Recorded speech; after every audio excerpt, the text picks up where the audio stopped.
Hello everyone, it's me, Adam Iobst of A-Team Realty LLC, and continuing on the theme this month of buying foreclosures and short sale properties, I've interviewed a loan officer, Curt of First Home Mortgage, and asked him some particular questions about purchasing these type of properties, what buyers need to be aware of before signing an offer to purchase these properties. So sit back, enjoy the show. Let me know if you have any questions. I'd be happy to address them. My contact information is on the beginning of this radio series, as well as Curt's. His is also there. Feel free to contact either of us. Again, enjoy the show. All right, Curt. The first question that I have for you today is about short sales and buying bank-owned property.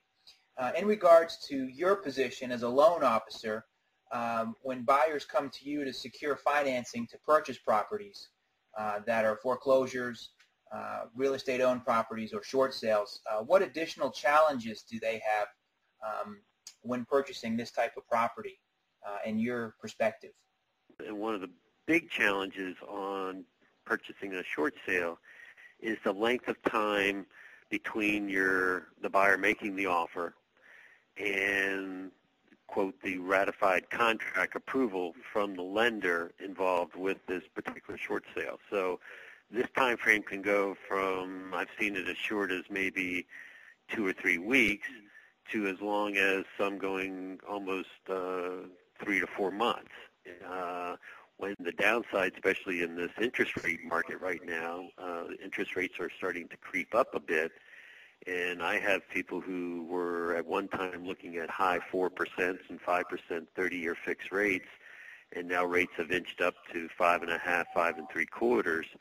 So that time frame has been a challenge for the buyer because they don't know if they really, have a truly ratified contract, and in turn, locking in on an interest rate is very difficult when you don't know if this is the property that you're going to have a ratified contract on. The lender needs to advise them, especially if they know that they're going after some short sales, that there are some locking options as far as locking in an interest rate and time frames that are allowed. A normal lender and rate quote is probably a 30-day lock in the industry. That's probably what if you called up someone, a lender, and asked for a rate quote, that's probably the length of time they're going to give you for that particular rate that they're quoting. A typical lender will allow you to lock in for 60 days without any additional charge to the quote. It's when you get past 60 days, then that becomes a negotiation with the lender and the investor on what's available. There are 90-day locks, there are 120-day locks, and these, when you lock in a loan, that means you're locking in on that particular interest rate. But there's an additional cost to go outside that 60-day window, and you have to negotiate that with the lender up front. Okay, gotcha. Thank you. Now there is one other. I'm sorry. I didn't mean to interrupt you there, but the other option that the customer may want to negotiate. There's what they refer to as a rate cap type option. Where now this is different than an actual lock-in on a rate. This is where they cap your interest rate for a period of time. Again, 90, 120 days, 180 days, a certain percentage over today's rate. So if today's rate is at 5.5. They may cap your rate at maybe 3/8% or 5 7/8 after would be their worst case scenario. But 30 days prior to settlement, they can have the option of floating down. So if the rates were maybe moved down to 5 1/4, they could get that rate. If rates went up to 6 1/4, they would be protected, so they wouldn't have that.